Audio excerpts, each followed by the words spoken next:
וידבר אל משה ואל אהרון לאמור זאת חוקת התורה אשר ציווה אדוני לאמור דבר לבני ישראל ויקחו אליך פרה אדומה תמימה אשר אין בה מום אשר לא עלה עליה עול.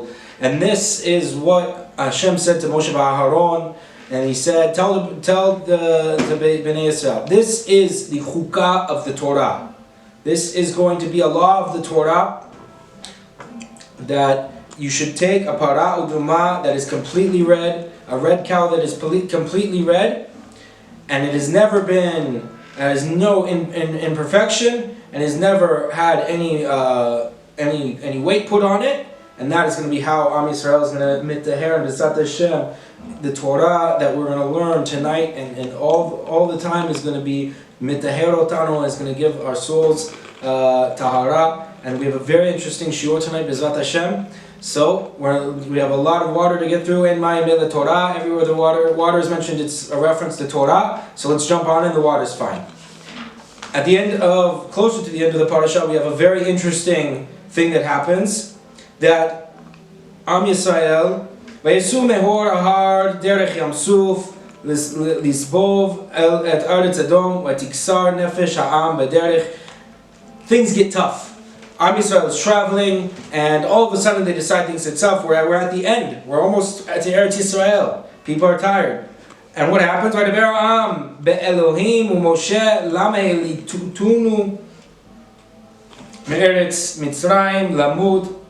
Why did you take us out of Egypt to die in the desert? Ki ein lechem ve'ein mayim v'nafshenu katsa b'lechem ha'killokel. And we're sick of eating this man. There's no real bread. There's no real water. We're sick of eating it. And what happens? Vayishalach Adonai ba'am et nechashim haserafim v'nashku et ha'am v'yamod Am Rav Yisrael. And so Kadosh Baruch Hu, what does he do? He sends snakes in. He takes off all the protections of this that were keeping snakes and other venomous things in the midbar away from Am Yisrael. And now all of these snakes come into the encampment of Am Yisrael, and people get bitten. And because they spoke Lashon Hara, they speak Lashon Hara about no less than Kadosh Baruch Hu himself. ויבוא העם אל משה ויאמרו חטאנו כי דיברנו באדוני ובך יתפלל אל אדוני ויסר מעלינו את הנחש. And now the Am Yisrael does tshuva, and they come back to Moshe Rabbeinu, and Moshe Rabbeinu immediately accepts their tshuva and says ויפלל משה בעד העם, and Moshe Rabbeinu prays for them. ויאמר אדוני אל משה עשה לך שרף ושים אותו על נס והיה הנשוך וראה אותו וחי. He's going to make a figure of a snake. He's going to put it up high. People are going to look at it and they're going to live. They're going to be miraculously healed from the venomous snake bites. Vayas Moshe nachash nachoshet. And so Moshe Rabbeinu likes to play on words. Nachash in Hebrew is snake. Nachoshet in Hebrew copper. Makes the snake out of copper. Vayasimehu al nes. Places it up on a high place where everyone can see. Vayaya im nashacha nachash. If someone was bitten by the nachash, at ish ve'bit al nachash, and he looks at this nachash and nachoshet, this copper snake, v'chai, and he lives. He's healed. Excuse me. But what are we talking about here? Am Yisrael speaks Lashon Hara. They sin. They do tshuva. Kadosh Baruch Hu, Yishtabach Shemo La'ad, V'ofech Amo Yisrael, the healer of Am Yisrael, doesn't need an intermediary nachash and nachoshet, a copper snake to heal Am Yisrael. He just heals them. Rafa'enu Hashem Rafa'enu. Kelna Rafanala. All these pasukim, Kadosh Baruch Hu heals. So why does the Kadosh Baruch Hu tell Moshe to do this? And that's going to open up a very big question in general about Segulot and Kameot. What is a Segulot? What is a Kameot? A Segulot is something that you can do, and it'll help you to achieve something, whatever it may be. We're going to talk about many examples. A Kameot is something, a talisman, that you can carry, and it's going to do the same thing. It's going to help you to achieve something. And there's kameas and segulot that are very general. There's things that are very specific. And so, where does this all start? Where can we find the first Segulot in the Torah? Now, in research, the Midrashim are full of them. Midrashim, everyone's using Segulot from the beginning of time. Everyone's using them.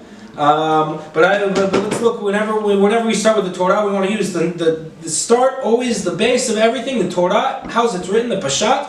And the first Segulot that we can find is Yaakov Avinu. Yaakov Avinu is with Lavan, and he goes to Lavan, and he says, I need to leave, and you owe me money for all the years that I've worked for you. And Lavan says, okay, let's make a deal. You take all the spotted and striped goats, and all the ones that are not spotted and striped, I'm going to keep them.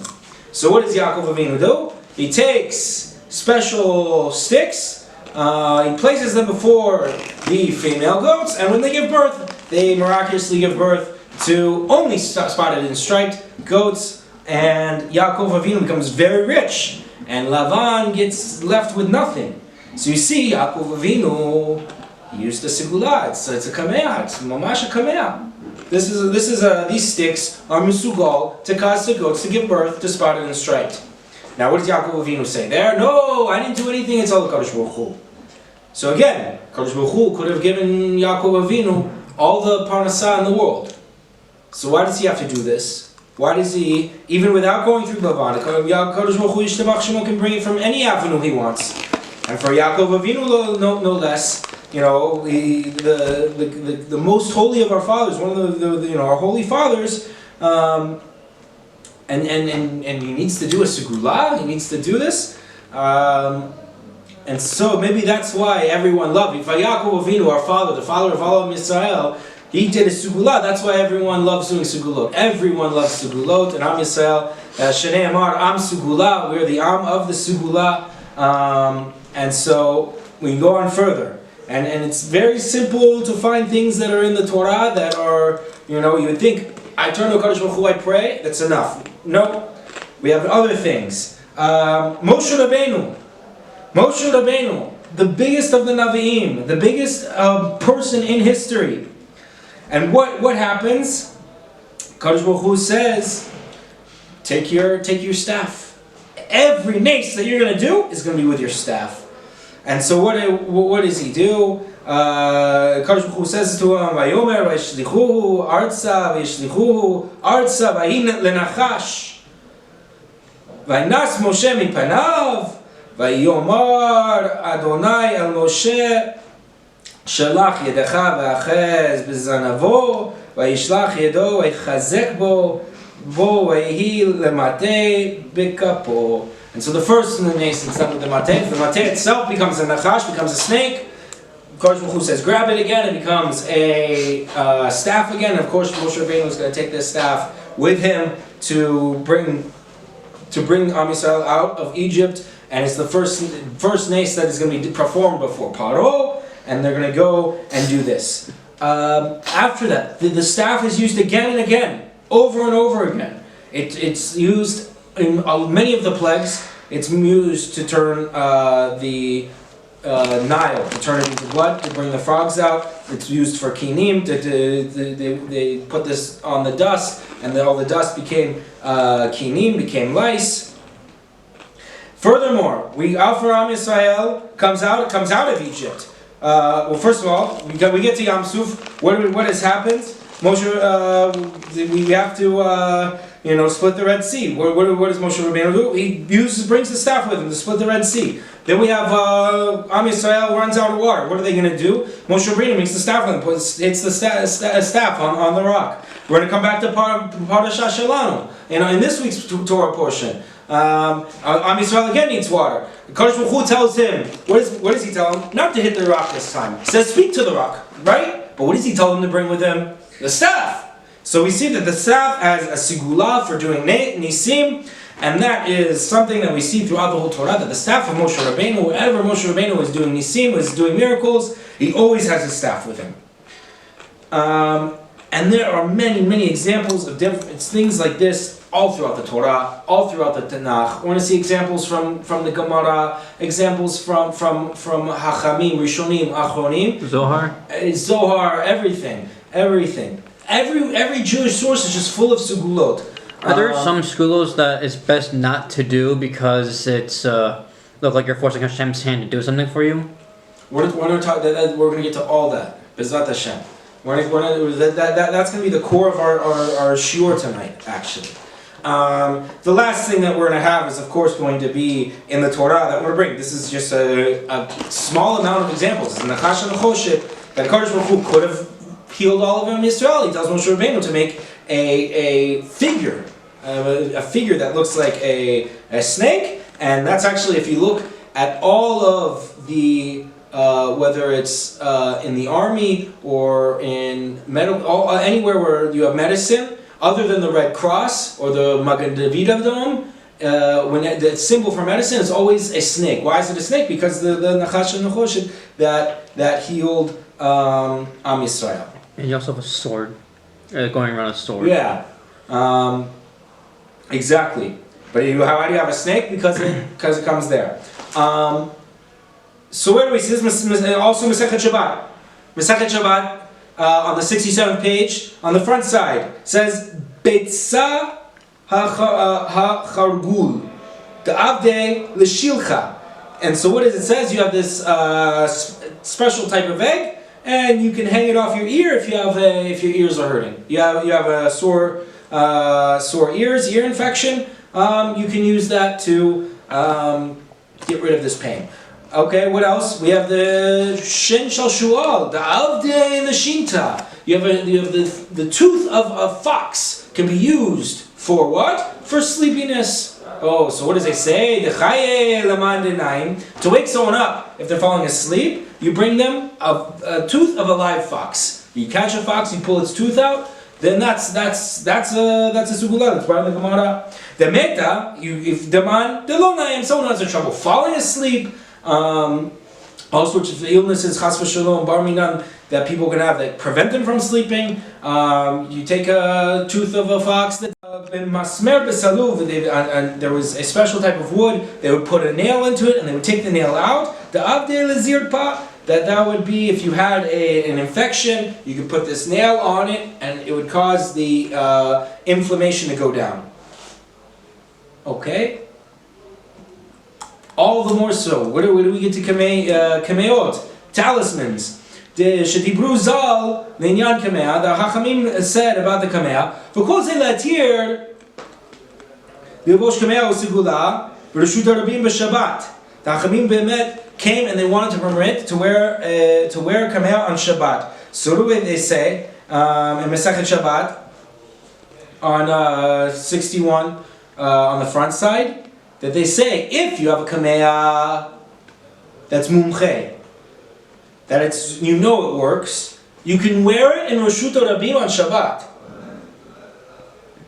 And I would say, okay, if I have something that I know it's going to work, I know it's going to heal, then of course I can carry it on in Reshut HaRabim on Shabbat. Not just that. Achad ha'cholei sheyesh bo sakana, achad ha'cholei she'en bo sakana, afilu cholei she'en bo sakana. Someone who doesn't have a dead life-threatening illness. Someone who has a history of in their family, they have a disease that runs in their family, a genetic disease in their family, they haven't yet gotten it, then they carry Kameah with them to prevent them from getting this disease. They can carry it on Shabbat and Reshut HaRabim. Now, of course, they're tying it, and it's not they're carrying it, and so the question is, can someone write a Kameah on Shabbat? Writing is a sur on Shabbat, but also carrying something Reshut HaRabim is a sur on Shabbat. So if you have a case of someone that is going to have a life-threatening illness, you can do whatever you can to heal them on the Shabbat. Right? So, of course you can write a Kameah. Where do we see this? Rabbeinu Rashash, who was one of the biggest Mekubalim in Yerushalayim, was from Teman, came from Yemen to Yerushalayim, was one of the biggest Mekubalim after Rabbeinu Ardi. And a woman came to him and she had eaten Samawavet. She had eaten a deadly, life-threatening poison, something that was poisonous. And now she comes to Rabbeinu Rashash And he immediately, on Shabbat, writes a Kameot for her, gives her the Kameot. She swallows the Kameot, and what does she do? She immediately regurgitates the poison, and she's miraculously healed. So what happens? Motzei Shabbat, Yatsa Kol, everyone's talking. How did our biggest rabbi, the rabbi that they're going to remember for generations, violated Shabbat to write a Kameot? How could that possibly be? Oh, so who else was in that generation? Rabbeinu Achida. And just as the Rashash was massive in Kabbalah, the Chida, Rabbeinu Achida, was massive in halakha, really in all sections of the Torah. The Chida is a figure in Judaism that people should really. Rabbeinu Chaim Yosef David Azulai, Allah Shalom Zechuto Yigin Aleinu, one of the biggest figures. He had indentations in his hands from the pins from writing. He wrote tens, even hundreds of books, and he really is a massive figure in Judaism. Wrote very important books of halakha, very important books of Kabbalah, very important rabbi. And so everyone went to him, say, oh, the Rabbeinu Rashash wrote a Kameot on Shabbat. He says, well, Rabbeinu Rashash is a mumche. That means that Rabbeinu Rashash is known that if he writes a Kameot, it's going to work. He's like the best doctor in the world. So just like you can go to the best doctor in the world on Shabbat and violate the Shabbat to get treatment from him, also Rabbeinu Rashash, if there's a life-threatening illness, has a mitzvah. Not just is permitted, but he has a mitzvah. He's required to go out, write a Kameot to save this person. And that's what happened. And Rabbeinu Achida wrote a tshuva on that, explaining why this was permitted.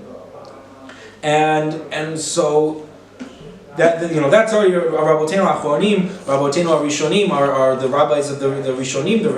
Also brought many Kameim, many Segulot, also the Achronim, many different Segulot. Until this day, if you want to open it up, now we have Baruch Hashem, we have many books that have been written in the last few hundred years that kind of give us a guide. You have Segulot Yisrael, Segulot Lechida, Shimush Te'ilim, and many more books that are dedicated to just giving you a list of commands. They go through all of the Gemara, all the sources. They take them out because they're not listed there. They're kind of brought in different areas. They take them out, they bring them, listed out very nicely. Now, I have a question. Actually, Ezra asked a question. Wouldn't it be better if HaKadosh Baruch Hu just did all these nisim? If I just did pray to HaKadosh Baruch Hu and he did me this? Why does HaKadosh Baruch Hu give power to Segulot, give power to Kameim, the talismans, that we're going to think, oh, the talisman healed me, the Segula healed me, and so that's going to be the question now that we're going to delve into. We've established that almost everyone wrote Segulot, and almost everyone was doing them. Shneimar, Am Segula, Am Yisrael is Am Segula, the nation of the Segula. And so how is this something that's permitted? How is this something that Kodesh Baruch Hu not just allowed, but He Himself commanded it to be done in many cases in the Torah? And so the question is, we're going to start going through and see what happens. And so we're going to use the Nachash and Nechoshet of this week's Torah portion to kind of explain that. And so what do we have? We have that the Or HaChaim explains. This is what the Or HaChaim says. The Or HaChaim HaKadosh, who was one of the biggest Hachamim Achronim in Morocco, says the Gabai Nachash and in regards to the Nachash Nechoshet, Sheki Hachafetz Hashem She'akiru b'nisei El b'derech prat Shekol Echad Me'nishuchim Yabit Lamala Ve'yakir b'niso Ubezei Yatzdiku Hashkacha Prati. That everyone who was bit will look up, because remember they placed the snake up high. They placed the copper snake up high. They will look up and they will recognize in the miracle that was done for them, and they will testify to the personal hashgacha, the personal guidance that HaKadosh Baruch Hu is giving on every one of them. And therefore, it's understood. The nes is not recognizable unless there is the Segulot, unless there is the Kameot. And that's what the Orach Chaim is going to say. And that's exactly why Chezkiyahu Melech, Lava Shalom, he destroyed the Nachash HaNechoshet. Why? Because what is it in Melechim Bet? Melechim Bet, Perek Yodchet, Pasuk Daled, the 18th chapter of Pasuk Daled, that Am Yisrael was giving incense offerings to the snake. They turned it into Avodah Zarah. As soon as they turned it into Avodah Zarah, it no longer was serving its purpose to be a memorial for the miracle. And so not only did Chezkiyahu Melech destroyed it, and he ground it up, and he spread its dust to the wind, so it could never be benefited from, as it was turned into Avodah Zarah. But not just this, it's written in Masechet Pesuchim, on the 56th page, that the Hachamim praised him for this. The Hachamim praised him, and they said, this is something good that you did. Thank you very much. It was something that was good in the days of Moshe Rabbeinu. But by the time you get a few hundred years later to Chezkiyahu HaMelech, it's already no longer serving its purpose, and it's turned into the opposite of its purpose, because its purpose, as we said, was to give a Kadosh Baruch Hu praise, that people would say, wow, remember this amazing thing that Kadosh Baruch Hu did to Am Yisrael, to save them and healed them, and now it was turned into Avodah Zarah. And therefore, it had to be destroyed, and he was praised for it. And so we see that's another proof that the reason that this was here was to recognize in the miracle, to recognize that the miracle had happened. And all the time that it was connected with the Kadosh Baruch Hu, it was serving its purpose. And as soon as it wasn't connected to the Kadosh Baruch Hu, it was no longer serving its purpose. It was turned into Avodah Zarah. As we said, that Am Yisrael was giving it incense offerings, and therefore no longer served its purpose, and it had to be destroyed. Now, what else do we have to say about that? How is this recognized? The Me'am Loez is going to bring an amazing point. Who is the Me'am Loez? Me'am Loez is Rabbeinu Yaakov Kuli. Rabbeinu Yaakov Kuli Alav Shalom was in Turkey. He was a few generations after the expulsion from Spain, the Spanish Inquisition, and he wrote a spectacular book that summarizes. It's all according to the Parashat HaShavua, but it brings halacha, it brings agadah, it brings stories from the Gemara, it brings from the Zohar. It's one book that really includes everything from halacha, agadah, Kabbalah, everything explaining in the Parashat HaShavua. Spectacular book. He written in Judeo-Spanish called Ladino, and it's one of the just best books I think ever written. And that's a lot of the reason why we call this organization that we started here Me'am Loez. Why? Because we want to bring Torah to everyone. And just like Rabbeinu Yaakov Kuli, he wrote his book, and he wrote it in Ladino. He wrote it in the language that everyone understood. He didn't write it in Hebrew that only the Hachamim would understand. He wrote it in a language that everyone could understand. But he didn't write a book that was low level. He didn't write a simple, okay, here's a few treats that you can tell at the Shabbat table, a few nice things. He wrote a very high level book. He wrote a very high level book with depth and with, like we said, Agadot, Halachot, Kabbalah, all wrapped into one book in a language that everyone could understand, simple but deep, and that's something that we're trying to do here also. With Me'am Loez, we're inspired by this because we're bringing Torah in a language that everyone can understand, but we don't want to bring it, simple Torah, nice things that you can tell at the Shabbat table. We want to get deep, we want to investigate, we want to explore interesting sugyot, interesting questions, just as we're doing here, and talking about the Kameot and the Segulot. So the Me'am Loez is going to bring something spectacular. And the Me'am Loez was not written only by Rabbeinu Yaakov Kuli. He didn't finish his book, so two other Hachamim finished them. One of them was Rabbeinu Yitzchak Me Argasio, and he wrote the section on and so he writes in Me'am Loez, Im Tishalu, if you're going to ask, why was the Nachash, why do you have a snake that was healing, but it's the same thing that caused all the problems. It was the thing that was mamit. It was the thing that was killing them. And now you're going to come and say that it's going to heal them? אלא כל זמן שהיו עיניהם של ישראל תלויות בשמיים ומבקשים רחמים, שהנחש היה נתון למעלה בשמיים, אז היה ליבה מפונה לרחמי שמיים. And so it says the Nachash was placed up on high, because everyone was going to be looking up, and then what are they doing when they're looking up? They're seeing HaKadosh Baruch Hu, they're praying to HaKadosh Baruch Hu, and so therefore it's placed up high. And every time when someone looks up, they see the sky. The sky is the color of Techelet, this light blue that reminds us of the mercy of HaKadosh Baruch Hu. They were looking up and they were turning to HaKadosh Baruch Hu, and they would see the Nachash. And when they saw the Nachash as they were turning to HaKadosh Baruch Hu, they were miraculously healed.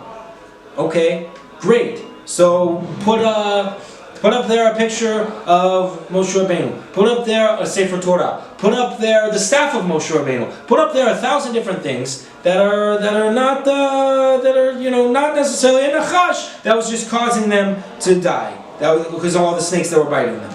And therefore, why was it specifically this? Because it was a miracle, but inside of a miracle. What was the miracle inside of the miracle?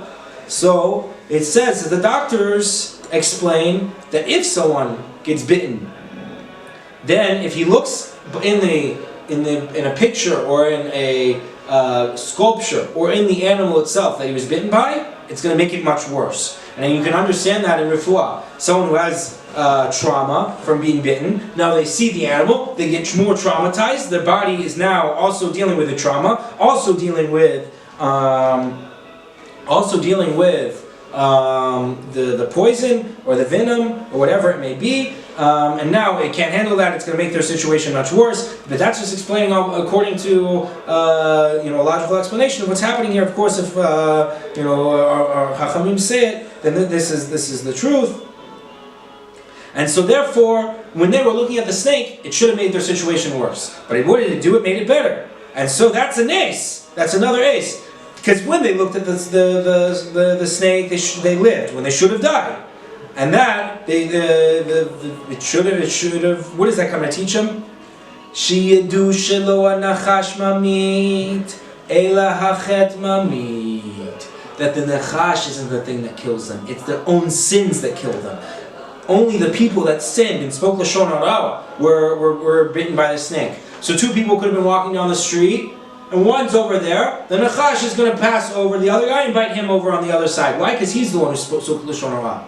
So the guy didn't speak Lashon Hara, all the snakes are swarming around him, he's not getting bitten. Why? Because he didn't do Averot. He doesn't have sins that are causing him dinim, that are causing him to be judged. And so therefore he was saved. Why? Because he didn't sin. Only someone who sinned was bitten, and when they looked up and they did tshuva and they turned back to HaKadosh Baruch Hu, they were saved.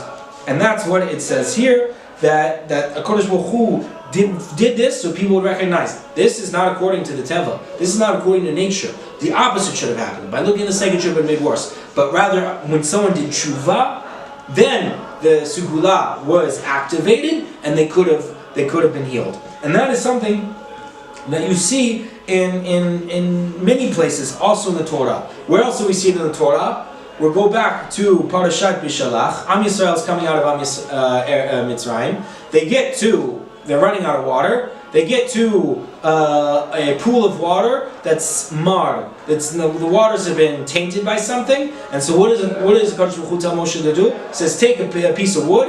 It was olive wood. Throw it into the water. Now, if you take a piece of olive wood and soak it in water, what does the water taste like? It tastes sour. It tastes mar. So by throwing olive wood into this water, it shouldn't have made it better. It shouldn't have made the water clean and sweet. It should have made it more. It should have made the situation worse. But Kadosh Baruch Hu wanted it to be recognizable.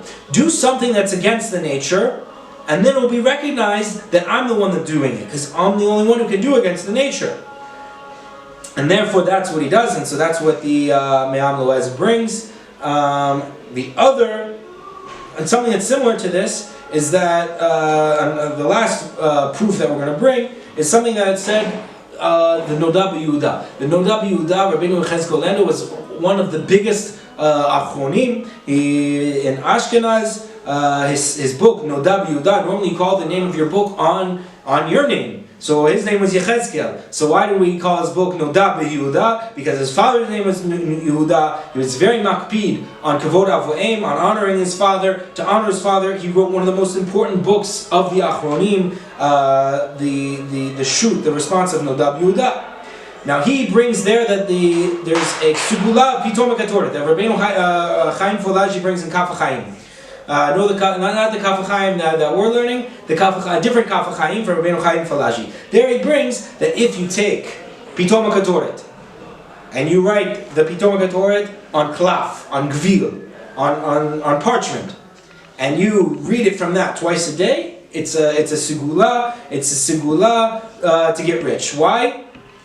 Because it's written in Masechet Yoma on the 26th page on the front side, Ki HaKatoret Me'asheret, that the Katoret would make someone rich. So just as the Katoret in the Beit HaMikdash would make someone rich, also the reading the Katoret is going to make someone rich. So the Noda Yehuda asks a question: Why do we start? What do we start with when we read it at the end of Shachari? We don't immediately say Ta'u Hashem Elokeinu she'ktanu avotenu lefanecha, that you're Hashem our God, that our fathers did the Ketorah before him. Rather, we start with what? We start with En Kelohenu, En Kadonenu, En Kemokenu, En Kemoshienu. There is none like you, our God. There is none like you, our Savior. There is none like you, our King.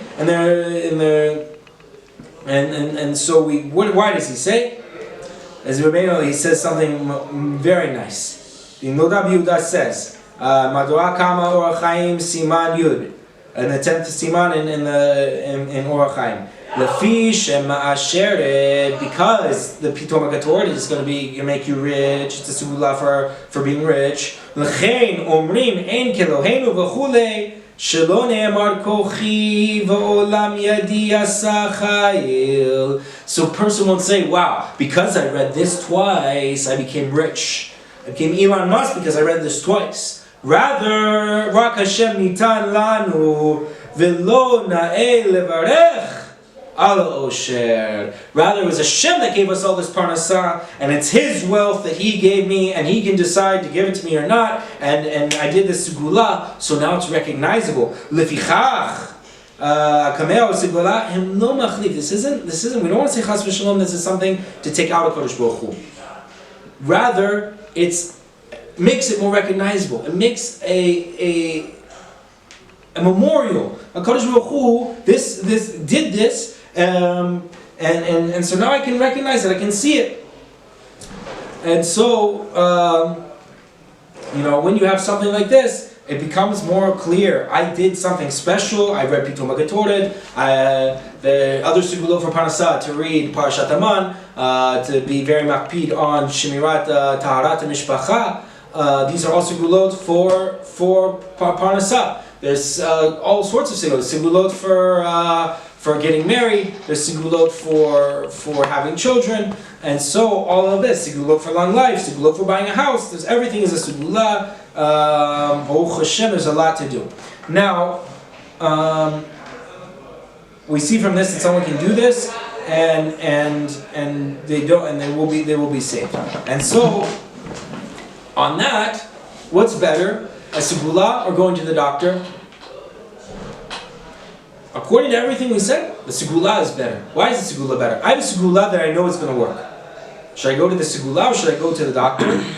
Well, one, we just want to say first that everyone should always go to the doctor and do the Segulot also. We always have to do Hishtadlut B'olam, and so they should go to the doctor. There's a story of Rav Shaga. The Rav Shaga once got sick. He went to the doctor and he had someone come and do a lachash on him, brought a Kameot and did a lachash on him, and he was healed. He was healed from a lachash, but we see that he still went first to the hospital. And so, why do we say that? Because it's written in Masechet Kiddushin on the 82nd page on the Tanzai, Tov b'rofim legehenom. The best of the doctors, where are they going? To Gehenom. And so therefore Rashi says, De'eno mishaber libo l'makom. He doesn't break down before Kadosh Baruch Hu. He thinks I did everything.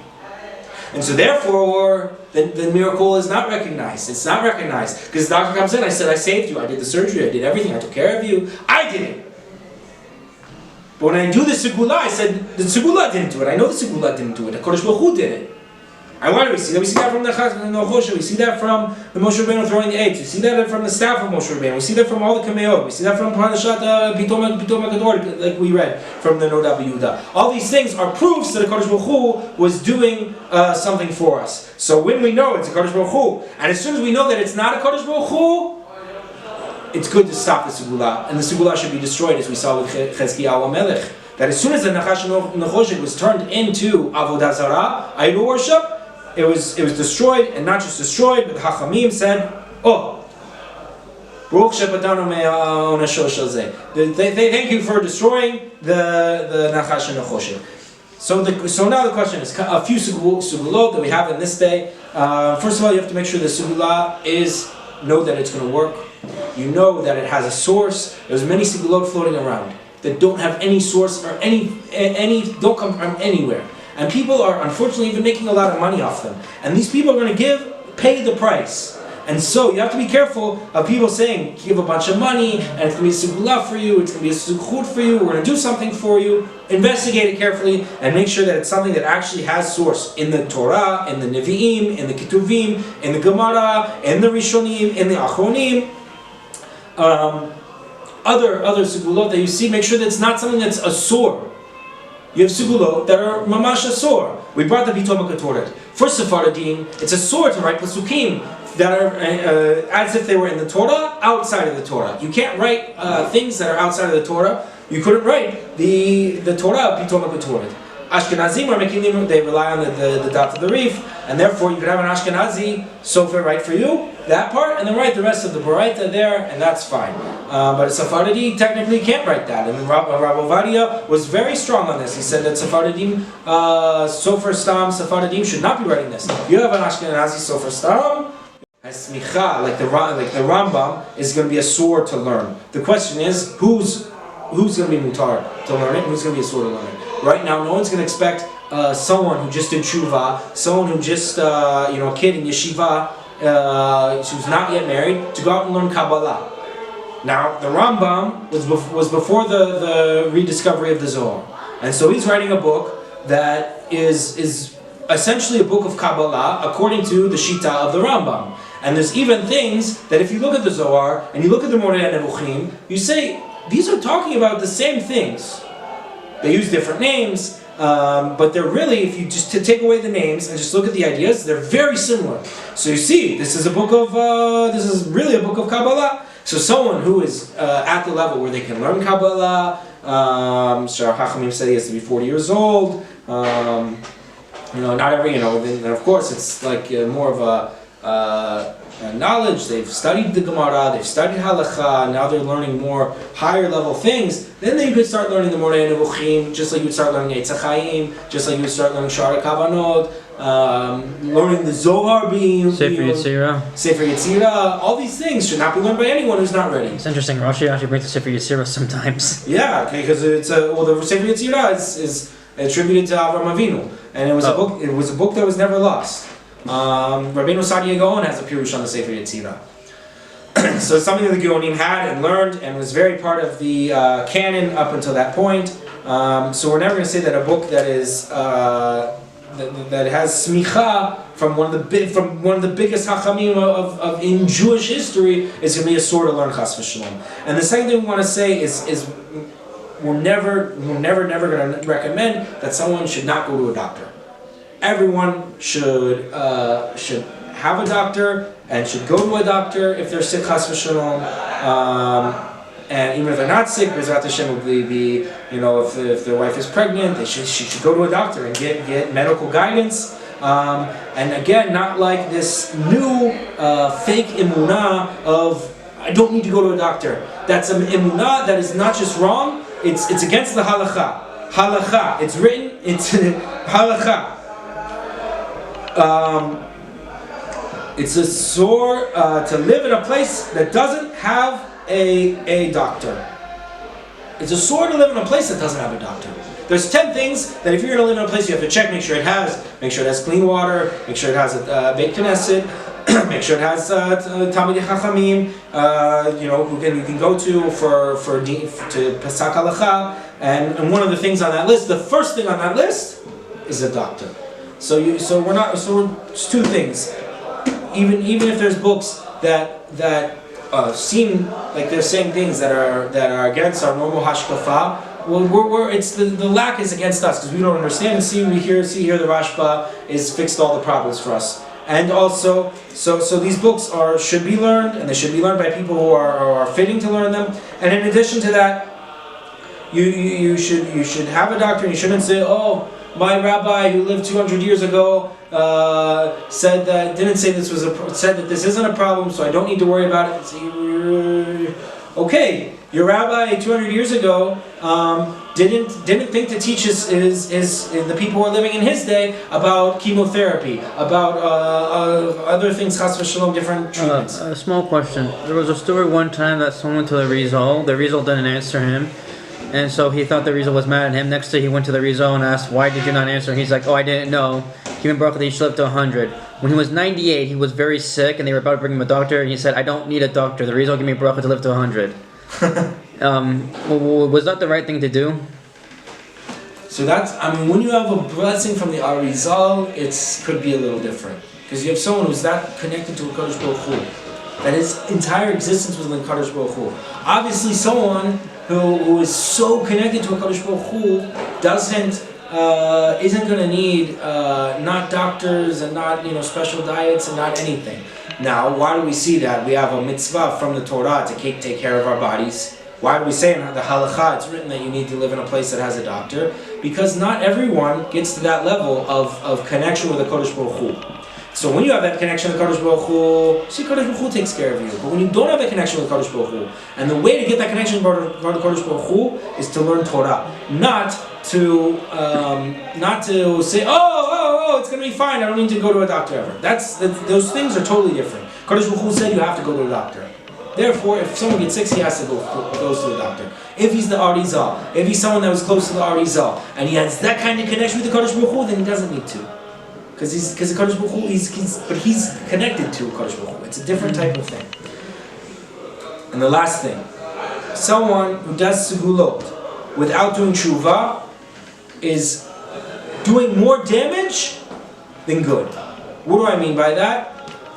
If they're going to do Segulot and they're Mechalel Shabbat, then okay, maybe the Segulot will work. Kodesh Baruch Hu will do a miracle. Kodesh Baruch Hu, you know what? I see little flakes of tshuva in you. You want something? I'm going to give it to you. I'm going to give it to you, but do tshuva and keep the Shabbat also. Someone who doesn't do that, he's making a situation worse and worse and worse because Kodesh Baruch Hu is giving something.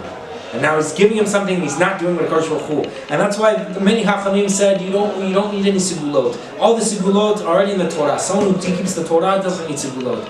You want a Segulah to be rich? Keep Taharat HaMishpacha. Keep the family purity. You want a Segulah for sons? Do Shilu Achakein. You want to send away the mother bird. You want a segula for long life? Honor your father and your mother. You want a segula for whatever it may be, for having a house? There's also shidduch hakain is musula for that. There's lots of segulot that are built into the mitzvot of the Torah. To be machmir on these mitzvot, then everything else will come. And of course, someone who's doing averot is either the segula is not going to work for them because they have averot, or they're going to make their situation even worse. The Kadosh Baruch Hu is going to give them something, and in return, they're not going to give them anything in return. And that's why many times I was sitting with Rav Elchanan Traga Sheikhye, and I was sitting with him in the Beit Horah. Many people came and asked, and they had many coming to him with many problems. And what did he tell them? Learn the laws of Shabbat. Shabbat hi makor bracha. Shabbat is the source of the bracha. And therefore, if you learn the laws of Shabbat, and you're machmir on Shabbat, you have some sort of Kabbalah, you take upon yourself something related to Shabbat, and you grow in your observance of Shabbat, then you're going to get bracha, whenever it's going to be. Whether it's at work, parnasah, kids, getting married, buying a house, whatever it may be. You machmir on being observing Shabbat, then definitely a Kodesh Baruch Hu is going to give you that bracha. So the most best tshuva the best segula is to do tshuva, to go back to HaKadosh Baruch Hu, to learn Torah, to keep the Torah, to keep Shabbat, to keep Taharat Mishpacha, and with that, Bezrat Hashem, we're want to be zochei, not only to be get all the blessings of the Torah, but also to get closer to the Geula. The HaKadosh Baruch Hu will bring Geula Shelema, Bezrat Hashem, Amen, Amen, Amen.